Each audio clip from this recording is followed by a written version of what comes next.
Hey friends from all around the world, I've got a question for you. In your culture or just in your own mind, what does it mean to go out with a stranger? Is it just normal socializing or is it something risky, even dangerous? Now, the stories I'm about to share are about this topic, but with a much creepier twist. Really, you never know what secrets might be hiding behind the person sitting across from you. And just so you know, these stories are all real experiences shared by Chinese netizens. If you see this little sign pop up, that means something scary is coming next. Okay, maybe not that scary, but better cover your eyes just in case.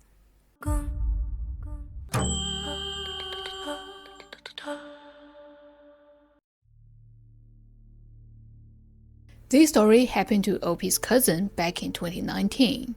Now, this cousin was a pretty good-looking guy. Tall, fit, and the kind of person who enjoyed hitting the bars once in a while. So, one particular weekend, feeling exhausted from work, he decided to unwind the way he usually did, grab a few drinks at his favorite bar in Shenzhen's Luohu district, though he didn't give us the exact name. That night, as he was drinking and vibing with the music, he noticed a woman sitting all by herself, sipping on a drink. That woman, well, she wasn't just pretty. The cousin remembered that she had this aura, like she was waiting for someone, almost pulling people in. But he didn't think too much of it. Instead of hesitating, he just walked right over. To his surprise, she was warm, easy to talk to, and the two of them hit it off right away. During their conversation, she told him she worked in Shenzhen as an accountant, had gone through a divorce, and was now raising a child on her own. The chemistry was there, the drinks kept flowing, and before long, he offered to drive her home, and she agreed. She called a designated driver, and once they got in the car, the woman gave the address. That's when he got a little thrown off. Her place was over 30 kilometers away. Even late at night, with no traffic, it would still take at least 40 minutes to get there. He couldn't help but wonder, why would a woman come all the way out here, alone, just to drink at a random bar in the city? Nearly an hour later, the car pulled into an old residential complex. The place was dark, the buildings worn down, and their apartment was on the 6th floor, the very top. As soon as they stepped inside, she whispered, "Keep it down, my kid's asleep." The cousin nodded, slipped off his shoes, and followed her in. But then nature called, so he headed to the bathroom. After he was done, he felt a lot more clear-headed. And that's when he realized something wasn't right. There was nothing in the bathroom that suggested the kid lived here. No kid's toothbrush, no tiny towels, no toys. Curious, he glanced at the shoe rack by the door. All women's shoes. Not a single pair of little sneakers in sight. But didn't she just say her kid was sleeping? Before he could think too hard, the woman came out of the bedroom, smiling. He quickly brushed the weird thoughts away. Whatever, he told himself. I came here for a one-night stand, not to check on her parenting. She pointed toward the small bedroom and said, "That's where my kid is sleeping. We can use the master bedroom." But the moment he pushed open the door to that room, every hair on his body stood on end. Because hanging right above the bed, directly facing the door, was a giant ID photo of the woman herself. Not a glamorous studio portrait, not a wedding photo, an actual stiff, expressionless ID photo. Her cold eyes stared straight at him, and honestly, the whole thing looked more like a funeral portrait than anything else. All it was missing was a black and white filter. The moment he saw that photo, his legs nearly gave out. Inside his head, he was cursing. Damn, how narcissistic do you have to be? Plastering your own face on the wall? What? Are we supposed to do it under her picture? Like she's live streaming the whole thing? Still uneasy, he glanced around the room again. Nothing else seemed too weird. Just a big wardrobe, a sofa stacked with women's clothes. Just as he was about to sit on the bed, the woman suddenly stood up. "Oh no, my kid's fussing again. Needs a change this late at night. Wait here," she said, pulling open the wardrobe door. And that's when he noticed inside were rows and rows of children's clothes, neatly hung in perfect order. She hesitated for a moment, then grabbed a little red outfit and walked out. But here's the thing, he hadn't heard a single cry, not a peep. His gut twisted, and he decided to follow. From the living room, he peeked into the so-called children's room. But calling it a kid's room was a stretch. It was basically a storage space. Clutter piled to the ceiling, dim light barely seeping through. There was no way a child could live there. Yet the woman was humming a lullaby, walking straight in, turned toward a dark corner, and then lifting something into her arms. It wasn't a child. It was a paper effigy doll, the kind burned at Chinese funerals. Pale paper skin, bright red cheeks painted on, with a frozen smiling face that looked terrifying in the shadows. The thing was worn and broken, its ears already showing the wooden frame inside, but its clothes, perfectly fresh, as if someone had been changing them every single day. She held it tenderly, muttering under her breath, carefully putting the little red outfit on it, like a mother fussing over a real baby. At that moment, all the alcohol drained out of him. He didn't even have a second to think, just bolted, stumbling, practically crawling down the stairs. The whole way he kept looking back, half expecting her to come running after him, but luckily, she didn't. The cousin didn't even care about drunk driving anymore. He just jumped in his car and sped off. And for the months afterward, he couldn't bring himself to set foot in a bar again. The whole experience had really scarred him. When I first heard this story, I couldn't help but think of the Thai practice of raising ghost children, the so-called kumanthong. What this woman did, changing clothes for a paper doll, singing lullabies, feels eerily similar. I once get that this woman might have lost a child and suffered a breakdown, but honestly, I don't think that makes sense. She held a steady job as an accountant. She seemed to function normally. And if she truly believed her child was alive, you'd expect more evidence around the house. Furniture, toys, or school supplies, right? Instead, the only thing she kept up with were the clothes. So that detail makes me think this wasn't just grave. It felt more ritualistic, almost intentional, like she was fading or raising something through the doll. So what do you think? A grieving mother or a dark ritual practitioner? This next story happened to OP's classmate. The classmate was a doctor in his 30s, divorced, living in County G. And to be honest, he had a bit of a habit. He spent a lot of time flirting with women online. One day in 2008, that habit landed him in real trouble. He met a woman in a chat room and they hit it off quickly. Before long, they made plans to go on a little weekend trip together. The woman suggested going to a reservoir in County S. It was a newly developed tourist spot. Mountains, water, green grass everywhere. The perfect place to relax. For the doctor, it was a perfect plan. His intentions weren't exactly pure. He was hoping for a fling. And in his mind, going somewhere far away with fewer people around only made things easier. So, of course, he happily agreed. They met up at the city square, exchanged a few words, and then drove straight to the reservoir. They spent the day wandering around the scenic hills and water. Everything seemed fine, and he noticed that the woman didn't want to be looking for anything serious either. They both just wanted to have some fun, nothing more. But as the sun began to set, the crowds of tourists started leaving. They decided to head back too. By then, both of them were tired, the mood had cooled down, and they weren't talking as much. The doctor walked ahead while she trailed a bit behind. Every now and then, he turned around to say something. When they reached a steep slope, the doctor wanted to have some rest. But when he turned his head again, the young woman was gone. At first, he wasn't too worried. The place was still busy with tourists. Maybe she slowed down or stopped to rest. So he sat down on a big rock, lit a cigarette, and waited. 5 minutes, 10 minutes, 15 minutes went by. and there was still no sign of her. That's when he started to get worried. He pulled out his phone and tried calling, but the signal was terrible. He had to call back several times before it went through.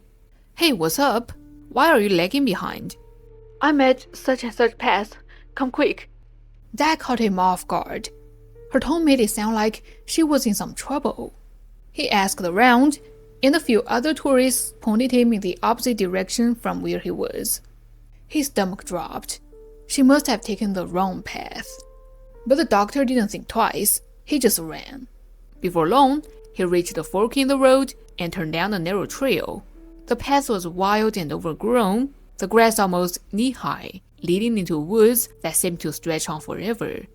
At first, he ran into a couple of stragglers, but the deeper he went, the more deserted it became.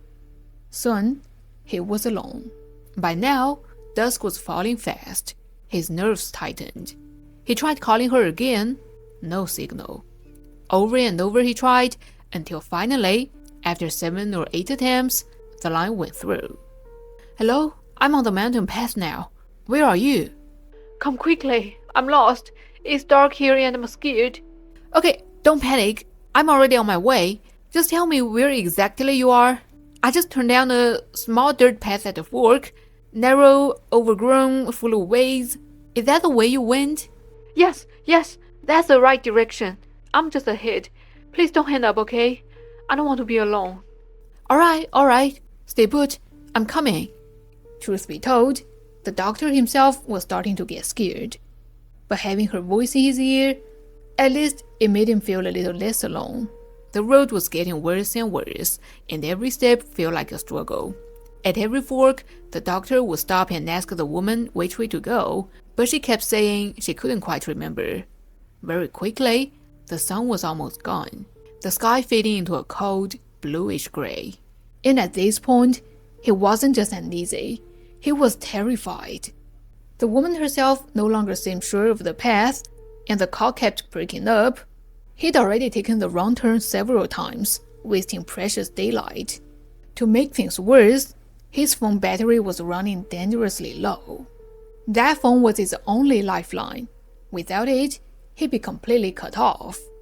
Reluctantly, he switched to texting, describing the place he was in, asking how much farther he had to go. At the same time, he forced himself to move faster, practically running down the narrow trail. Thorns whipped against his arms, leaving bloody scratches, but he didn't even care anymore. By then, the last of the daylight had disappeared, leaving only a thin wash of moonlight. Every now and then, something in the grass would scurry away, startled by his footsteps. About 10 minutes later, a reply finally came through. You are very close. She told him to look for a big camphor tree. She'd be waiting right beneath it. That gave him a rush of hope. He broke into a sprint, thinking this time he'd finally made it. But just as he emerged from a patch of trees, he saw it. Off the trail, on a small slope, there was a patch of graves scattered unevenly across the hillside. The black tablets looked like thousands of black eyes staring at him, ready to prey on him. He had wandered into an old burial ground. The doctor was on the verge of a breakdown. Shaking, she called the woman again. I'm standing in the middle of a graveyard. How far am I from you now? Graveyard? What graveyard? I didn't pass anything like that. Are you sure you didn't take the wrong turn again? The words hit him like a hammer. Lost in the graveyard in the dark forest? Damn it. He nearly cried. But then a thought struck him. If there were graves here, maybe there was a village nearby. After all, people usually didn't bury their dead in completely deserted places, right? After thinking it over, he decided to keep moving. Going home tonight was out of the question. The best he could do was to find somewhere to stay in the mountains. After walking a couple of miles, he was surprised to see a massive camphor tree looming in the distance. Thank God, I made it. I found her. His heart leaped with relief as he dashed toward the tree, like it was his only chance at safety. But when he reached it, the tree stood alone. There was no one there, not even a sign that anyone had ever been. Panicked, he called her again. Hey, I found the tree. I'm standing right under it. Where are you? I'm right here too, but I don't see you. Are you sure it's the same one? It should be. It's surrounded by ways, and there's a patch of forest in the distance. There's even a big rock at the base. That's it, right? Yes, exactly. I'm sitting right under it now. What? That's impossible. Wait, not far from this tree, there's a graveyard. Did you see that? Graveyard? No, there's a little village nearby. I can't even see the lights. Hearing that, he froze. Staring at the dark mounds on the hillside, a chill crawled up his spine. Was this place haunted? Or had he truly lost his way? Hey, you still there? Yeah, I'm here. It looks like we really took different paths. I don't think we can meet up tonight. Stay where you are. Don't move. I'll try to ask the locals if they knew your place. If it's closed, I'll come and get you. Otherwise, we'll have to wait until tomorrow. Yeah, she was right. There was nothing else he could do. Not long after, the girl called again. She said she had found a place to stay, and the landlord told her that he had definitely gone in the wrong direction. The two places were miles apart, but not too far from the graveyard, there was still a tiny village. The very first house at the entrance was slightly bigger, and travelers sometimes stayed there, so the doctors could spend the night. Hearing this, the doctor felt relieved. At least they could have a roof over their heads. That was good enough for now. Following the landlord's description, he kept walking forward. After trudging for about 2 miles, he saw yellow lights flickering in the distance. It really was a small village. The first house at the entrance matched what the girl had described. It was bigger than the others. He knocked, and an elderly woman opened the door. After he explained his situation, she let him inside. The house was old and dark, dimly lit with an oil lamp, and it seemed the old lady was the only one living there. Soon, she led the doctor to a small secondary bedroom. Truth be told, it wasn't bad. Clean and cozy. It would do for the night. Once settled in, he called the girl and told her he was safe. They chatted for a while, and she finally explained how she had gotten separated in the first place. It turned out that, while climbing uphill, she had paused for a moment to catch her breath, but when she looked up again, the doctor was gone. She hurried forward, only to find herself at a fork in the road, both paths crowded with people. Unsure which way to go, she stopped there, helpless. That was when a dozen of villagers appeared out of nowhere. They claimed to be locals and offered to guide her out of the mountains. Without hesitation, she followed. They walked and walked, but the farther they went, the less it felt like they were leaving. Instead, it seemed they were going deeper into the mountains. Growing anxious, she asked them where they were taking her. They told her this was a place called such and such pass. Soon, a village appeared in front of them. Suddenly, the group said, "We're home now," and scattered, leaving her alone in a strange place. Terrified, she didn't dare go any further. Just then, her phone rang. It was the doctor's call, and from there, events played out exactly as he already knew. Listening to her story, the doctor felt strange.